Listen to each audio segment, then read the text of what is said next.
Hi friends, ಇದು ಮಸ್ತ್ ಮಗ ಚಾನೆಲ್ನ ಇಂಟರ್ನ್ಯಾಷನಲ್ ಬುಲೆಟಿನ್ ಸುತ್ತು ಜಗತ್ತು. ಸ್ನೇಹಿತರೆ, ಮೇ 7 ಇವತ್ತಿಗೆ ಸರಿಯಾಗಿ ಒಂದು ವರ್ಷದ ಹಿಂದೆ ಭಾರತ ಪಾಕಿಸ್ತಾನದ ಮೇಲೆ ದಾಳಿ ಮಾಡಿತ್ತು. ಪೆಹಲ್ಗಾಮ್ ಉಗ್ರ ದಾಳಿಗೆ ಪ್ರತಿಯಾಗಿ ಆಪರೇಷನ್ ಸಿಂಧೂರ್ ನಡೆಸಿತ್ತು. ಈ ಹೊತ್ತಲ್ಲೇ ಭಾರತದ 3 ಪಡೆಗಳು ಪಾಕಿಸ್ತಾನಕ್ಕೆ ಮತ್ತೆ ಎಚ್ಚರಿಕೆ ಕೊಟ್ಟಿವೆ. 88 ಸೆಕೆಂಡ್ಗಳ ವಿಡಿಯೋ ರಿಲೀಸ್ ಮಾಡಿ ಆಪರೇಷನ್ ಸಿಂಧೂರ್ ಇನ್ನೂ ನಿಂತಿಲ್ಲ ಅಂತ ಹೇಳಿದೆ. ಅಲ್ಲದೆ ಭಾರತ ಯಾವುದನ್ನ ಕೂಡ ಮರೆಯಲ್ಲ, ಯಾವುದನ್ನ ಕೂಡ ಕ್ಷಮಿಸಲ್ಲ ಅನ್ನೋ ಸಾಲುಗಳನ್ನ ನೀಡಲಾಗಿದೆ. ವಾಯುಪಡೆ ಪೋಸ್ಟ್ ಮಾಡಿರೋ ವಿಡಿಯೋದಲ್ಲಿ ಆಪರೇಷನ್ ಸಿಂಧೂರ್ ಕಾರ್ಯಾಚರಣೆಯನ್ನ ಯಾವ ಥರ ಎಕ್ಸಿಕ್ಯೂಟ್ ಮಾಡಲಾಯಿತು ಅನ್ನೋದನ್ನ ಹೇಳಲಾಗಿದೆ. ಪಿಎಂ ಮೋದಿ ಮೀಟಿಂಗ್ನಿಂದ ಹಿಡಿದು ಪಾಕ್ ಮೇಲೆ ದಾಳಿ ಮಾಡೋವರೆಗೂ ಏನೇನೆಲ್ಲ ಆಯಿತು ಅನ್ನೋದನ್ನ ತಿಳಿಸಲಾಗಿದೆ. ಇತ್ತ ಭಾರತೀಯ ಸೇನೆ ಕೂಡ ದೇಶದ ಸಾರ್ವಭೌಮತ್ವವನ್ನ ರಕ್ಷಣೆ ಮಾಡೋಕೆ, ನಮ್ಮ ಜನರನ್ನ ಕಾಪಾಡೋಕೆ ನಾವು ಯಾವಾಗಲೂ ಸಿದ್ಧ ಅಂತ ಹೇಳಿದೆ. ಭಾರತದ ನೌಕಾಪಡೆ ಕೂಡ ಆಪರೇಷನ್ ಸಿಂಧೂರ್ ವಿಡಿಯೋ ಹಂಚಿಕೊಂಡಿದೆ. ದೇಶದ ಇಚ್ಛಾಶಕ್ತಿಯನ್ನ ಪರೀಕ್ಷಿಸೋ ಸಮಯದಲ್ಲಿ 3 ಪಡೆಗಳು ಒಂದಾಗಿ ನಿಲ್ತವೆ. ಉದ್ದೇಶದಲ್ಲಿ ದೃಢತೆ, ಕ್ರಿಯೆಯಲ್ಲಿ ನಿಖರತೆ ಮತ್ತು ಬದ್ಧತೆಯಲ್ಲಿ ಅಚಲವಾಗಿರ್ತವೆ ಅಂತ ಹೇಳಿದೆ. ಇನ್ನು ಆಪರೇಷನ್ ಸಿಂಧೂರ್ 1 ವರ್ಷ ಪೂರೈಸಿದ್ದಕ್ಕೆ ಪಿಎಂ ಮೋದಿ ಕೂಡ ಪೋಸ್ಟ್ ಹಾಕಿದ್ದಾರೆ. ನಮ್ಮ ಪಡೆಗಳ ಶೌರ್ಯಕ್ಕೆ ಇಡೀ ರಾಷ್ಟ್ರ ನಮನ ಸಲ್ಲಿಸುತ್ತೆ. ಭಯೋತ್ಪಾದನೆ ಮಾಡಿದ್ರೆ ಭಾರತ ಸುಮ್ಮನೆ ಕೂರಲ್ಲ ಅನ್ನೋದಕ್ಕೆ ಈ ಆಪರೇಷನ್ ಸಿಂಧೂರ್ ಒಂದು ದೊಡ್ಡ ಉದಾಹರಣೆ. ನಮ್ಮ ದೇಶದ ಭದ್ರತೆ ವಿಷಯದಲ್ಲಿ ನಾವು ಯಾವತ್ತೂ ಹಿಂದೆ ಸರಿಯಲ್ಲ ಅನ್ನೋದನ್ನ ಇದು ಸಾಬೀತು ಮಾಡಿದೆ. ಭಯೋತ್ಪಾದನೆಯನ್ನ ಮತ್ತು ಅದಕ್ಕೆ ಸಪೋರ್ಟ್ ಮಾಡೋರನ್ನ ಪೂರ್ತಿಯಾಗಿ ಅಳಿಸಿ ಹಾಕೋ ನಮ್ಮ ಸಂಕಲ್ಪ ಈಗಲೂ ಅಷ್ಟೇ ಗಟ್ಟಿಯಾಗಿದೆ ಅಂತ ಮೋದಿ ಹೇಳಿದ್ದಾರೆ. ಅಲ್ಲದೆ ಪಿಎಂ ಮೋದಿ, ವಿದೇಶಾಂಗ ಸಚಿವ ಎಸ್ ಜೈಶಂಕರ್ ಸೇರಿದಂತೆ ಹಲವು ನಾಯಕರು ತಮ್ಮ ಸೋಷಿಯಲ್ ಮೀಡಿಯಾ ಖಾತೆಗಳ ಡಿಪಿಯನ್ನ ಚೇಂಜ್ ಮಾಡಿದ್ದಾರೆ. ಆಪರೇಷನ್ ಸಿಂಧೂರ್ ಅಂತ ಬರ್ತಿರೋ ಫೋಟೋ ಹಾಕಿದ್ದಾರೆ. ಇತ್ತ ಭಾರತಕ್ಕೆ ಮತ್ತೆ ಇಸ್ರೇಲ್ ಸಪೋರ್ಟ್ ಮಾಡಿದೆ. ಭಾರತದಲ್ಲಿರೋ ಇಸ್ರೇಲ್ ರಾಯಭಾರಿ ರುವೆನ್ ಅಜರ್ ಪೋಸ್ಟ್ ಹಾಕಿದ್ದಾರೆ. ಅಮಾಯಕ ಜನರ ಮೇಲೆ ದಾಳಿ ಮಾಡಿದ ಉಗ್ರರಿಗೆ ತಾವು ಎಲ್ಲೇ ಅಡಗಿಕೊಂಡ್ರೂ ಶಿಕ್ಷೆ ಗ್ಯಾರಂಟಿ ಅನ್ನೋದು ಅರ್ಥವಾಗಿದೆ ಅಂತ ಹೇಳಿದ್ದಾರೆ. ಜೊತೆಗೆ ನಾವು ಭಾರತದ ಪರ ನಿಲ್ತೀವಿ ಅನ್ನೋ 1 ವರ್ಷದ ಹಿಂದಿನ ಪೋಸ್ಟ್ ಅನ್ನ ಶೇರ್ ಮಾಡಿದ್ದಾರೆ. ಇತ್ತ ಪಾಕ್ ರಕ್ಷಣಾ ಸಚಿವ ಖ್ವಾಜಾ ಆಸಿಫ್ ಭಾರತಕ್ಕೆ ಧಮಕಿ ಹಾಕಿದ್ದಾರೆ. ಭವಿಷ್ಯದಲ್ಲಿ ನಮ್ಮ ಮೇಲೆ ಯಾವುದೇ ದಾಳಿ ನಡೆದ್ರೆ ಅದಕ್ಕೆ ಅತ್ಯಂತ ತೀವ್ರ ಮತ್ತು ನಿರ್ಣಾಯಕ ಪ್ರತಿಕ್ರಿಯೆ ನೀಡ್ತೀವಿ ಅಂದಿದ್ದಾರೆ. ನಮ್ಮ ಸೇನೆ ಎಲ್ಲರ ಕಲ್ಪನೆಗೂ ಮೀರಿ ವೇಗವಾಗಿ ಮತ್ತು ಪರಿಣಾಮಕಾರಿಯಾಗಿ ಪ್ರತಿಕ್ರಿಯಿಸೋ ಸಾಮರ್ಥ್ಯ ಹೊಂದಿವೆ. ಶತ್ರು ದೇಶ ಯಾವುದೇ ದುಸ್ಸಾಹಸ ಮಾಡಿದ್ರೂ ಅದರ ಆರಂಭ ಮತ್ತು ಅಂತ್ಯ ಎರಡನ್ನೂ ನಾವೇ ನಿರ್ಧರಿಸ್ತೀವಿ ಅಂತ ಖ್ವಾಜಾ ಮಾತನಾಡಿದ್ದಾರೆ. ಕೊನೆಗೆ ಪಾಕಿಸ್ತಾನ ಯಾವಾಗಲೂ ಶಾಂತಿ ಬಯಸುತ್ತೆ, ಆದರೆ ಅದು ಗೌರವ ಮತ್ತು ಸಾರ್ವಭೌಮತ್ವದೊಂದಿಗೆ ಇರಬೇಕು ಅಂದಿದ್ದಾರೆ. ಇತ್ತ ಪಾಕ್ ಸೇನೆ ಕೂಡ ಬೊಬ್ಬೆ ಹೊಡೆದಿದೆ.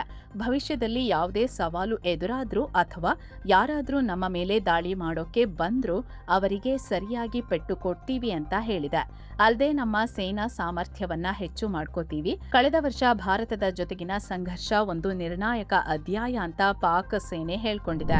ಇತ್ತ ನೆರೆಯ ಬಾಂಗ್ಲಾ ಭಾರತದ ವಿರುದ್ಧ ಹೊಸ ಆರೋಪ ಮಾಡಿದೆ. ಬಿಎಸ್ಎಫ್ ನಮ್ಮ ಗಡಿಯೊಳಗೆ ಡ್ರೋನ್ ನುಗ್ಗಿಸಿದೆ ಅಂತ ಹೇಳಿದೆ. ಬಿಎಸ್ಎಫ್ಗೆ ಸೇರಿದ ಸರ್ವೆಲೆನ್ಸ್ ಡ್ರೋನ್ ತಾಂತ್ರಿಕ ದೋಷದಿಂದ ಬಾಂಗ್ಲಾದೇಶದ ಲಾಲ್ಮೋ ನಿರಹತ್ ಪ್ರದೇಶದಲ್ಲಿ ಬಿದ್ದಿದೆ. ಗಡಿಯಿಂದ 20 ಅಡಿ ದೂರದಲ್ಲಿರೋ ಹೊಲದಲ್ಲಿ ಡ್ರೋನ್ ಬಿದ್ದಿತ್ತು. ಅದನ್ನ ಬಾಂಗ್ಲಾ ಸೇನೆ ವಶಕ್ಕೆ ಪಡೆದಿದೆ ಅಂತ ಹೇಳಿದೆ.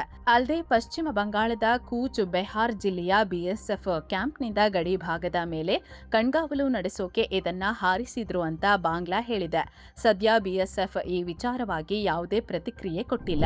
ಇನ್ನು ಗಲ್ಫ್ ಸುದ್ದಿಗಳ ಬಗ್ಗೆ ನೋಡೋಕ್ಕೂ ಮೊದಲು ನಿಮ್ಮಲ್ಲಿ ಒಂದು ಸಣ್ಣ ಮನವಿ.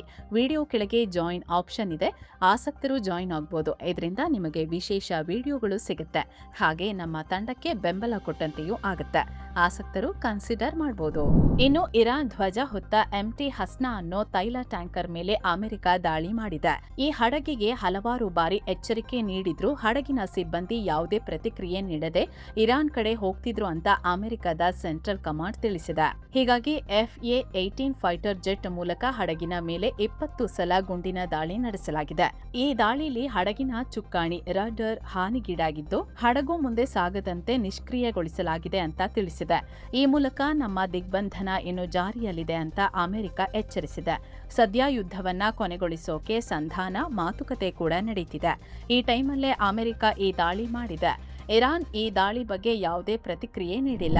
ಇನ್ನು ಹಾರ್ಮುಜ್ನಲ್ಲಿನ ಉದ್ವಿಗ್ನತೆ ಕಡಿಮೆ ಮಾಡೋಕೆ ಫ್ರಾನ್ಸ್ ದೊಡ್ಡ ಕ್ರಮ ಕೈಗೊಂಡಿದೆ. ತನ್ನ ಪವರ್ಫುಲ್ ಚಾರ್ಲ್ಸ್ ಡಿ ಗೌಲ್ ಅನ್ನೋ ವಿಮಾನ ವಾಹಕ ಯುದ್ಧ ನೌಕೆಯನ್ನ ರೆಡ್ ಸಿ ಕಡೆಗೆ ಕಳಿಸಿದೆ. ಇವರ ಮೇನ್ ಪ್ಲಾನ್ ಹಾರ್ಮುಜ್ ಅನ್ನ ಸೇಫ್ ಮಾಡೋದು. ಹಾರ್ಮುಜ್ ಅಮೆರಿಕ ಮತ್ತು ಇರಾನ್ ಕಿತ್ತಾಟದ ಸೆಂಟರ್ ಪಾಯಿಂಟ್ ಆಗಿದೆ. ಅದಕ್ಕೆ ಫ್ರಾನ್ಸ್ ಮತ್ತು ಬ್ರಿಟನ್ ಸೇರಿ ಇರಾನ್ ಹಾಗೂ ಅಮೆರಿಕಾಗೆ ಒಂದು ಆಫರ್ ಮಾಡಿವೆ.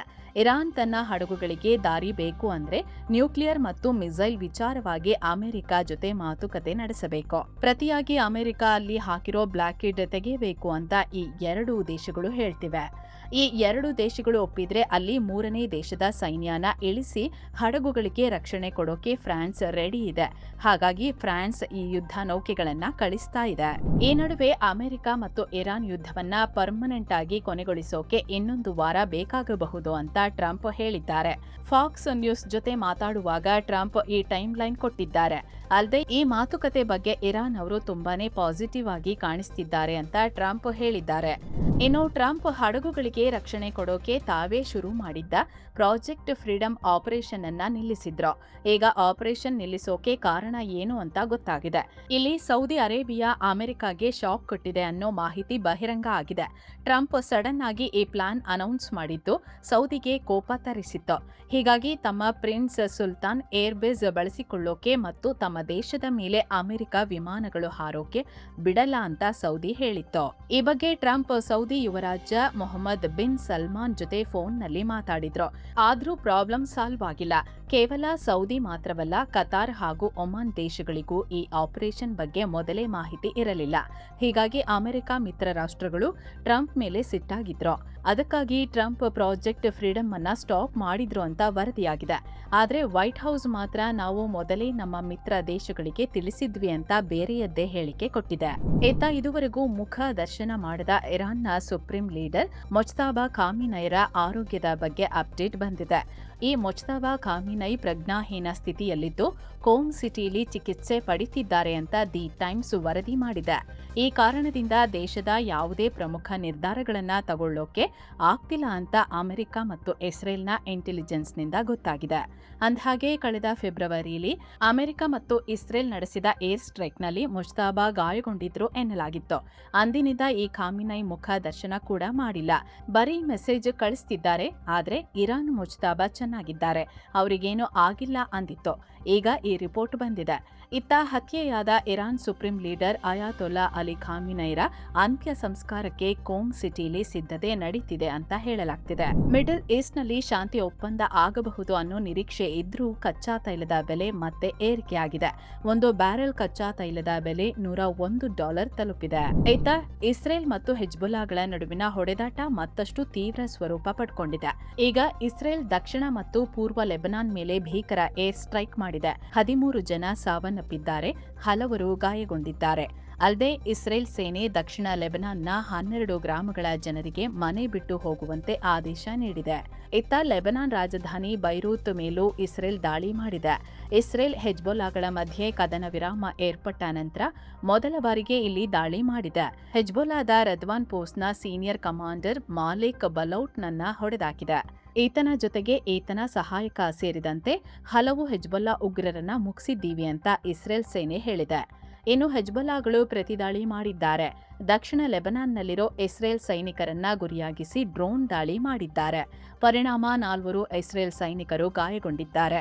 ಇದರಲ್ಲಿ ಒಬ್ಬರ ಸ್ಥಿತಿ ಗಂಭೀರವಾಗಿದೆ ಅಂತ ಇಸ್ರೇಲ್ ಸೇನೆ ಹೇಳಿದೆ. ಇತ್ತ ಗಾಜಾ ಪಟ್ಟಿಯಲ್ಲಿ ಇಸ್ರೇಲ್ ದೊಡ್ಡ ದಾಳಿ ಮಾಡಿದೆ. ಹಮಾಸ್ನ ಗಾಜಾ ಚೀಫ್ ಹಾಗೂ ಪ್ರಮುಖ ಸಂಧಾನಕಾರ ಆಗಿರೋ ಖಲೀಲ್ ಅಲ್ ಹಯ್ಯಾನ ಮಗ ಅಜಮ್ ಅಲ್ ಹಯ್ಯಾ ಮೇಲೆ ಇಸ್ರೇಲ್ ದಾಳಿ ಮಾಡಿದೆ. ಇದರಿಂದ ಅಜಮ್ ಸ್ಥಿತಿ ಸೀರಿಯಸ್ ಆಗಿದೆ. ಉತ್ತರ ಕೊರಿಯಾ ಜಗತ್ತಿಗೆ ಇನ್ನೊಂದು ಅಣು ಶಾಕ್ ಕೊಟ್ಟಿದೆ. ನಾವು ಯಾವತ್ತಿಗೂ ನ್ಯೂಕ್ಲಿಯರ್ ತಡೆ ಒಪ್ಪಂದ ಅಥವಾ NPTಗೆ ವಾಪಸ್ ಸೇರಲ್ಲ ಅಂತ ಹೇಳಿದೆ. ಜೊತೆಗೆ ವಿಶ್ವಸಂಸ್ಥೆಯಲ್ಲಿ ಉತ್ತರ ಕೊರಿಯಾದ ನ್ಯೂಕ್ಲಿಯರ್ ಪ್ರೋಗ್ರಾಂ ಬಗ್ಗೆ ಚರ್ಚೆ ಮಾಡೋದನ್ನ ಕೂಡ ಕಿಮ್ ದೇಶ ರಿಜೆಕ್ಟ್ ಮಾಡಿದೆ.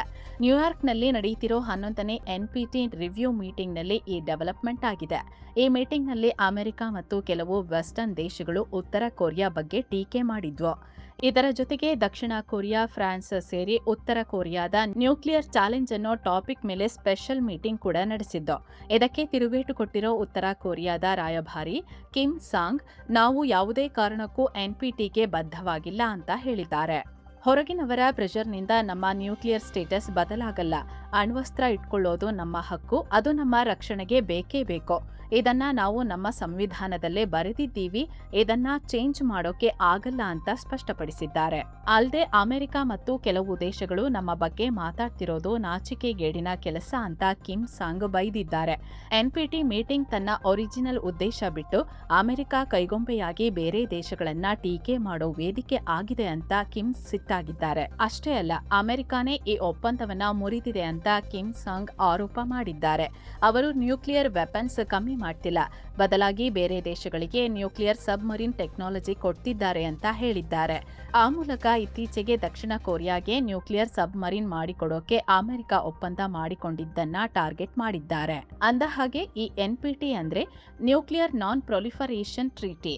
ಅಣ್ವಸ್ತ್ರಗಳು ಜಾಸ್ತಿ ಆಗೋದನ್ನ ತಡೆಯೋದು, ಜಗತ್ತನ್ನ ಅಣ್ವಸ್ತ್ರ ಮುಕ್ತ ಮಾಡೋದು ಇದರ ಮೇನ್ ಉದ್ದೇಶ. ಈ ಒಪ್ಪಂದದ ಪ್ರಕಾರ ಜಗತ್ತಿನ ದೇಶಗಳನ್ನ 2 ಗುಂಪು ಮಾಡಲಾಗಿದೆ. ಒಂದು ನ್ಯೂಕ್ಲಿಯರ್ ಆಯುಧ ಇರೋ ಅಮೆರಿಕ, ರಷ್ಯಾ, ಚೀನಾ, ಫ್ರಾನ್ಸ್ ಮತ್ತು ಬ್ರಿಟನ್ ದೇಶಗಳು. ಇನ್ನೊಂದು ನ್ಯೂಕ್ಲಿಯರ್ ಆಯುಧ ಇಲ್ಲದ ದೇಶಗಳು. ಆಯುಧ ಇಲ್ಲದ ದೇಶಗಳು ಹೊಸದಾಗಿ ಅಣ್ವಸ್ತ್ರ ಮಾಡಬಾರದು ಅಂತ ಈ ಒಪ್ಪಂದ ಹೇಳುತ್ತೆ. ಜಗತ್ತಿನ ಬಹುತೇಕ ದೇಶಗಳು ಇದಕ್ಕೆ ಸಹಿ ಹಾಕಿವೆ. ಆದರೆ ಇಸ್ರೇಲ್, ಭಾರತ ಮತ್ತು ಪಾಕಿಸ್ತಾನ ಮಾತ್ರ ಇದಕ್ಕೆ ಸೈನ್ ಮಾಡಿಲ್ಲ. ಮೊದಲು ಉತ್ತರ ಕೊರಿಯಾ ಇದಕ್ಕೆ ಸೈನ್ ಮಾಡಿತ್ತು, ಆದರೆ 2003ರಲ್ಲಿ ಅಫಿಷಿಯಲ್ ಆಗಿ ಹೊರಬಂದಿತ್ತು. ಆಮೇಲೆ ಬರೋಬ್ಬರಿ 6 ಬಾರಿ ನ್ಯೂಕ್ಲಿಯರ್ ಟೆಸ್ಟ್ ಮಾಡಿದ್ದು, ಈಗ ಇವರ ಹತ್ರ ಡಜನ್ ಗಟ್ಟಲೆ ನ್ಯೂಕ್ಲಿಯರ್ ಸಿಡಿತಲೆಗಳಿವೆ. ಈಗ ಮತ್ತೆ ಎನ್ಪಿಟಿಗೆ ಸೇರಲ್ಲ ಅಂದಿರೋದು ಇಡೀ ಜಗತ್ತಿಗೆ ದೊಡ್ಡ ಟೆನ್ಷನ್ ತರಿಸಿದೆ. ಯಾಕಂದ್ರೆ ಈ ಒಪ್ಪಂದದ ಆಚೆ ಇದ್ರೆ ಅವರ ಮೇಲೆ ಯಾರ ಕಂಟ್ರೋಲ್ ಕೂಡ ಇರಲ್ಲ. ತಮಗೆ ಇಷ್ಟ ಬಂದಷ್ಟು ನ್ಯೂಕ್ಲಿಯರ್ ಬಾಂಬ್ ಹಾಗೂ ಮಿಸೈಲ್ಗಳನ್ನ ಅವರು ರೆಡಿ ಮಾಡ್ಕೋಬಹುದು. ವಿಶ್ವಸಂಸ್ಥೆ ಆಗಲಿ ಅಥವಾ ಇಂಟರ್ನ್ಯಾಷನಲ್ ಏಜೆನ್ಸಿಗಳಾಗಲಿ ಇವರ ನ್ಯೂಕ್ಲಿಯರ್ ಪ್ಲಾಂಟ್ಗಳನ್ನ ಚೆಕ್ ಮಾಡೋಕೆ ಆಗಲ್ಲ. ಇಷ್ಟೇ ಆಗಿದ್ರೆ ತಲೆ ಕೆಡಿಸಿಕೊಳ್ತಿರ್ಲಿಲ್ಲ. ಆದರೆ ಉತ್ತರ ಕೊರಿಯಾ ಇದನ್ನ ಮಾರೋ ಚಾನ್ಸ್ ಇದೆ. ಅಲ್ಲಿ ಸಿಕ್ಕಾಪಟ್ಟೆ ಆರ್ಥಿಕ ಸಮಸ್ಯೆ ಇದೆ. ಸೊ ದುಡ್ಡಿಗೋಸ್ಕರ ಇವರು ನ್ಯೂಕ್ಲಿಯರ್ ಟೆಕ್ನಾಲಜಿನ ಬೇರೆ ದೇಶಗಳಿಗೆ ಮಾರಬಹುದು ಅಂತ ಹೇಳಲಾಗ್ತಿದೆ. ಈ ಬಗ್ಗೆ ದಕ್ಷಿಣ ಕೊರಿಯಾದ ಅಧ್ಯಕ್ಷರು ಕೂಡ ಕಳವಳ ವ್ಯಕ್ತಪಡಿಸಿದ್ದರು. ನಾರ್ತ್ ಕೊರಿಯಾ ಈ ರೀತಿ ಒಪ್ಪಂದ ಮುರಿದು ಸೇಫ್ ಆಗಿದ್ರೆ ಇರಾನ್ನಂತಹ ಬೇರೆ ದೇಶಗಳು ಕೂಡ ಇದೇ ಐಡಿಯಾ ಫಾಲೋ ಮಾಡಬಹುದು. ಆಗ ಜಗತ್ತಲ್ಲಿ ಮತ್ತೊಂದು ನ್ಯೂಕ್ಲಿಯರ್ ರೇಸ್ ಶುರುವಾಗುತ್ತೆ. ಸೊ ಇದನ್ನ ತಡೆಯೋಕೆ ಅಂತಲೇ ಎನ್ಪಿಟಿಗೆ ಬನ್ನಿ ಅಂತ ಉತ್ತರ ಕೊರಿಯಾ ಮೇಲೆ ಒತ್ತಡ ಹಾಕ್ತಿದ್ದಾರೆ.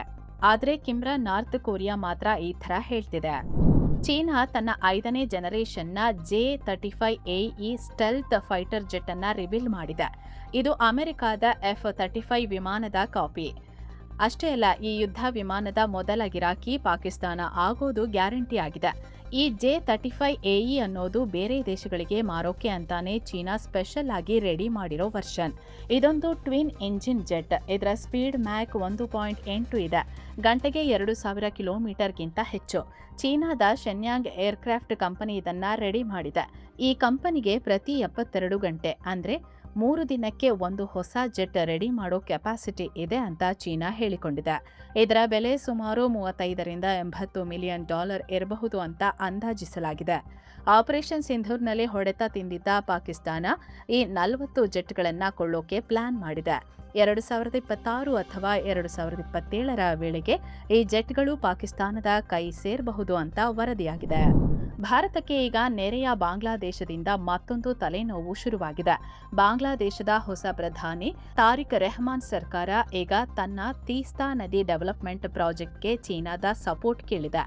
ಬೀಜಿಂಗ್ನಲ್ಲಿ ಬಾಂಗ್ಲಾ ವಿದೇಶಾಂಗ ಸಚಿವ ಖಲೀಲುರ್ ರೆಹಮಾನ್ ಹಾಗೂ ಚೀನಾ ವಿದೇಶಾಂಗ ಸಚಿವ ವಾಂಗ್ ಯಿ ಮಧ್ಯೆ ಈ ಬಗ್ಗೆ ಮಾತುಕತೆ ನಡೆದಿದೆ. ಈ ತೀಸ್ತಾ ನದಿ ಸಿಕ್ಕಿಂ ಮತ್ತು ಪಶ್ಚಿಮ ಬಂಗಾಳ ಮೂಲಕ ಹರಿದು ಬಾಂಗ್ಲಾದೇಶ ಸೇರುತ್ತೆ. ಅಲ್ಲಿನ ಲಕ್ಷಾಂತರ ಜನರಿಗೆ ಕೃಷಿಗೆ ಇದೇ ಜೀವನಾಡಿ. ಆದರೆ ಈ ಪ್ರಾಜೆಕ್ಟ್ ಇರೋದು ಭಾರತದ ಅತ್ಯಂತ ಸೆನ್ಸಿಟಿವ್ ಜಾಗವಾದ ಸಿಲಿಗುರಿ ಕಾರಿಡಾರ್ ಪಕ್ಕದಲ್ಲೇ. ಈ ಪ್ರಾಜೆಕ್ಟ್ ಮೇಲೆ ಚೀನಾ ಹಿಂದಿನಿಂದಲೂ ಕಣ್ಣಿಟ್ಟಿತ್ತು. ಅದಕ್ಕೆ 2024ರಲ್ಲಿ ಭಾರತನೇ ಈ ಪ್ರಾಜೆಕ್ಟ್ಗೆ ಟೆಕ್ನಿಕಲ್ ಸಪೋರ್ಟ್ ಕೊಡ್ತೀವಿ ಅಂತ ಆಫರ್ ಮಾಡಿತ್ತು. ಆದ್ರೆ ಶೇಖ್ ಹಸೀನಾ ಸರ್ಕಾರ ಬಿದ್ದೋಗಿ ಯೂನಸ್ ಸರ್ಕಾರ ಬಂದಾಗಿನಿಂದಲೇ ಬಾಂಗ್ಲಾ ಚೀನಾ ಮತ್ತು ಪಾಕ್ ಕಡೆ ವಾಲಿತ್ತು. ಈಗ ಫೆಬ್ರವರಿಯಲ್ಲಿ ತಾರಿಕ್ ರೆಹಮಾನ್ ಸರ್ಕಾರ ಬಂದ ಮೇಲೂ ಅದೇ ಕಂಟಿನ್ಯೂ ಆಗ್ತಿದೆ. ಅವರ ವಿದೇಶಾಂಗ ಸಚಿವ ಖಲೀಲುರ್ ಮಾಡ್ತಿರೋ ಮೊದಲ ಚೀನಾ ಭೇಟಿ ಇದು. ಇದೇ ಟೈಮಲ್ಲಿ ಚೀನಾ ನಮ್ಮ ಈ ಸ್ನೇಹ ಬೇರೆ ಯಾವುದೇ ಮೂರನೇ ದೇಶವನ್ನ ಟಾರ್ಗೆಟ್ ಮಾಡಿಲ್ಲ, ಬೇರೆಯವರಿಂದ ನಮ್ಮ ಸಂಬಂಧ ಹಾಳಾಗಲ್ಲ ಅಂತ ಭಾರತಕ್ಕೆ ಪರೋಕ್ಷವಾಗಿ ತಿರುಗೇಟು ಕೊಟ್ಟಿದೆ. ಇದೇ ಮೀಟಿಂಗ್ನಲ್ಲಿ ಬಾಂಗ್ಲಾದೇಶ ಚೀನಾದ ಒನ್ ಚೀನಾ ಪಾಲಿಸಿಗೆ ಫುಲ್ ಸಪೋರ್ಟ್ ಕೊಟ್ಟಿದೆ. ತೈವಾನ್ ಚೀನಾದ ಒಂದು ಭಾಗ, ತೈವಾನ್ ಸ್ವಾತಂತ್ರ್ಯಕ್ಕೆ ನಮ್ಮ ವಿರೋಧ ಇದೆ ಅಂತ ಬಾಂಗ್ಲಾ ಹೇಳಿದೆ. ಪ್ರತಿಯಾಗಿ ಚೀನಾ ಕೂಡ ಬಾಂಗ್ಲಾದೇಶದ ಸಾರ್ವಭೌಮತ್ವ ಮತ್ತು ಭದ್ರತೆಗೆ ನಾವು ಯಾವಾಗಲೂ ಸಪೋರ್ಟ್ ಮಾಡ್ತೀವಿ ಅಂತ ಹೇಳಿದೆ. ಅಮೆರಿಕದ ಕುಖ್ಯಾತ ಲೈಂಗಿಕ ಅಪರಾಧಿ ಜೆಫ್ರಿ ಎಪ್ಸ್ಟೀನ್ ವಿಚಾರ ಈಗ ಮತ್ತೆ ಸುದ್ದಿಯಾಗಿದೆ. ಈಗ ಈ ಎಪ್ಸ್ಟೀನ್ ಬರೆದಿದ್ದಾನೆ ಎನ್ನಲಾದ ಒಂದು ನೋಟ್ ಸುಮಾರು 7 ವರ್ಷಗಳ ನಂತರ ಕೋರ್ಟ್ನಲ್ಲಿ ಓಪನ್ ಆಗಿದೆ. ಅದರಲ್ಲಿ ತಿಂಗಳುಗಟ್ಟಲೆ ನನ್ನ ಬಗ್ಗೆ ತನಿಖೆ ಮಾಡಿದ್ರು, ಆದ್ರೆ ಅವರಿಗೆ ಏನೂ ಸಿಗಲಿಲ್ಲ. ಈ ಜಗತ್ತಿಗೆ ವಿದಾಯ ಹೇಳೋಕೆ ನನ್ನದೇ ಸಮಯವನ್ನ ಆರಿಸಿಕೊಳ್ಳುವುದು ಒಂದು ಅದೃಷ್ಟ ಅಂತ ಆ ನೋಟ್ನಲ್ಲಿ ಬರೆಯಲಾಗಿದೆ. ಈಗ ಈ ನೋಟ್ ಎಪ್ಸ್ಟೀನ್ ಸಾವಿನ ಸುತ್ತ ಇರೋ ಅನುಮಾನಗಳನ್ನ ಈಗ ಮತ್ತೆ ಚರ್ಚೆಗೆ ತಂದಿದೆ. ಆದ್ರೆ ಈ ನೋಟ್ ನಿಜವಾಗಿಯೂ ಎಪ್ಸ್ಟೀನ್ ಬರೆದಿದ್ನಾ ಅನ್ನೋ ಬಗ್ಗೆ ಸರಿಯಾದ ಕ್ಲಾರಿಟಿ ಇಲ್ಲ. ಇತ್ತ ಅಮೆರಿಕದ ಮಿಸಿಸಿಪಿ ರಾಜ್ಯದಲ್ಲಿ ಸುಂಟರಗಾಳಿ ಎದ್ದಿದೆ. ಇದರಿಂದ ಅಲ್ಲಿನ ಬೋಗೊಚಿಟೋ ಅನ್ನೋ ಪ್ರದೇಶ ಅಕ್ಷರಶಃ ಸ್ಮಶಾನ ಆಗೋಗಿದೆ. ಇದರ ವಿಡಿಯೋಗಳು ಸೋಷಿಯಲ್ ಮೀಡಿಯಾದಲ್ಲಿ ಹರಿದಾಡ್ತಿವೆ. ಮನೆಗಳೆಲ್ಲ ನೆಲಕಚ್ಚಿವೆ, ಜೊತೆಗೆ ಮರಗಳು, ವಿದ್ಯುತ್ ಕಂಬಗಳು ಕೂಡ ಉದುರಿ ಬಿದ್ದಿವೆ. ಸಾಕಷ್ಟು ಸಾವು ನೋವು ಸಂಭವಿಸಿದೆ ಅಂತ ಹೇಳಲಾಗ್ತಿದೆ. ಆದ್ರೆ ಫೈನಲ್ ಆಗಿ ಎಷ್ಟು ಜನ ಸತ್ತಿದ್ದಾರೆ ಅಂತ ಅಫಿಷಿಯಲ್ ಲೆಕ್ಕ ಹೊರಬಿದ್ದಿಲ್ಲ. ನಾಪತ್ತೆ ಆದವರಿಗಾಗಿ ಸರ್ಚ್ ಆಪರೇಷನ್ ನಡೀತಿವೆ. ಇನ್ನು ಜಗತ್ತಿನ ಮೊದಲ 24 ಗಂಟೆಗಳ ನ್ಯೂಸ್ ಚಾನೆಲ್ CNN ಆರಂಭಿಸಿದ್ದ ಮೀಡಿಯಾ ದಿಗ್ಗಜ ಟೆಡ್ ಟರ್ನರ್ ವಿಧಿವಶರಾಗಿದ್ದಾರೆ. ತಮ್ಮ 87ನೇ ವಯಸ್ಸಲ್ಲಿ ವಯೋಸಹಜ ಅನಾರೋಗ್ಯದಿಂದ ಕೊನೆಯುಸಿರೆಳೆದಿದ್ದಾರೆ. ಸೊ ಫ್ರೆಂಡ್ಸ್, ಇದಾಗಿತ್ತು ಇವತ್ತಿನ ಜಗತ್ತಿನ ಸುತ್ತಾಟ. ಹೀಗೆ ಮತ್ತೆ ಭೇಟಿಯಾಗ್ತಿರೋಣ. ನಮಸ್ತೆ.